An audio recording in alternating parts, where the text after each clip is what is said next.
రేపు సీఎం రేవంత్ రెడ్డి ఢిల్లీకి వెళ్లనున్నారు. రేపు మధ్యాహ్నం 3 గంటలకు ఏఐసీసీ కార్యాలయంలో జరగనున్న సమావేశానికి హాజరు కానున్నారు.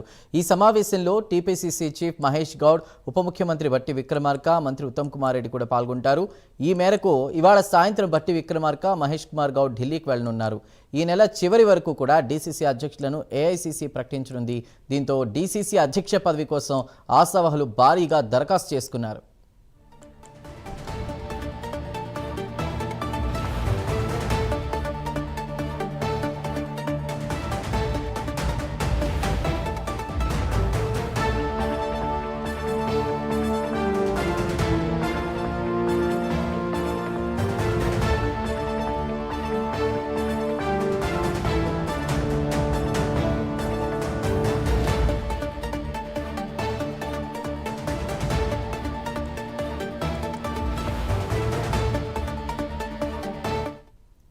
వేడిగా రేపు సీఎం రేవంత్ రెడ్డి ఢిల్లీకి వెళ్లనున్నారు. రేపు మధ్యాహ్నం 3 గంటలకు ఏఐసీసీ కార్యాలయంలో జరగనున్న సమావేశానికి హాజరు కానున్నట్టు తెలుస్తోంది.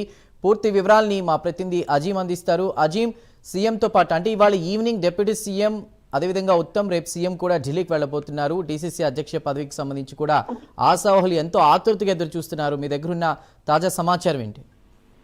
సీఎం రేవంత్ రెడ్డితో పాటు పిసిసి అధ్యక్షుడు మహేష్ కుమార్ గౌడ్, అలాగే పార్టీకి సంబంధించినటువంటి మంత్రులు డిప్యూటీ సీఎం బట్టి విక్రమార్క, ఉత్తమ్ కుమార్ రెడ్డి వీరందరూ కూడా ఏదైతే ఢిల్లీకి వెళ్ళనున్నారో ఈ రోజు సాయంత్రం డిప్యూటీ సీఎం బట్టి విక్రమార్క, పిసిసి అధ్యక్షుడు మహేష్ కుమార్ గౌడ్ వెళ్తున్నారు. రేపు ఉదయం సీఎం రేవంత్ రెడ్డి, ఉత్తమ్ కుమార్ రెడ్డి ఇద్దరు కూడా వెళ్తారు. అయితే పిసిసి అధ్యక్షుల నియామకానికి సంబంధించిన ప్రక్రియ ఏదైతే ఉందో తెలంగాణలో 22 మంది ఏదైతే పరిశీలకులను వేసి దీనికి సంబంధించినటువంటి వర్కౌట్ అంతా కూడా ఇప్పటికే పార్టీ చేసింది. సో దీనికి సంబంధించి ప్రతి జిల్లాకు సంబంధించినటువంటి పూర్తి స్థాయి వివరాలను కూడా ఇప్పటికే సేకరించింది. 6 పేర్లను ఏదైతే ఫైనలైజ్ కూడా చేసినట్టు తెలుస్తుంది. సో దీంట్లో 3 పేర్లు ఇప్పటికే ఫైనలైజ్ చేసి ఏదైతే పరిశీలకులు ఏఐసీసీకి పంపించినట్టు కూడా తెలుసు. సో రేపు మధ్యాహ్నం 3 గంటలకు AICC general secretary, AICC incharge గా ఉన్నటువంటి కేసీ వేణుగోపాల్ తో సీఎం రేవంత్ రెడ్డి, పిసిసి అధ్యక్షుడు మహేష్ కుమార్ గౌడ్, డిప్యూటీ సీఎం బట్టి విక్రమార్క, ఉత్తమ్ కుమార్ రెడ్డి అందరూ కూడా భేటీ అవుతారు. భేటీ అయి పిసిసి అధ్యక్షుల నియామనకు సంబంధించిన అంశంపై వారి అభిప్రాయాలను కూడా ఏదైతే అక్కడ కేసీ వేణుగోపాల్ ముందు కూడా ఉంచుతారు. సో ఏవైతే 3 లిస్ట్ చేశారో ఆ 3 పేర్లలో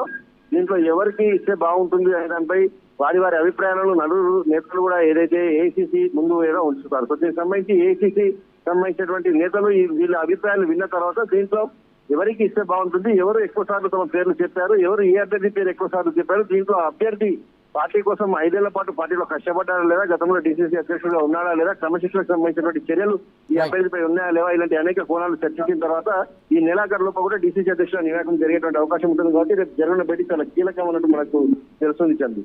రైట్ అజీం, థ్యాంక్ యూ.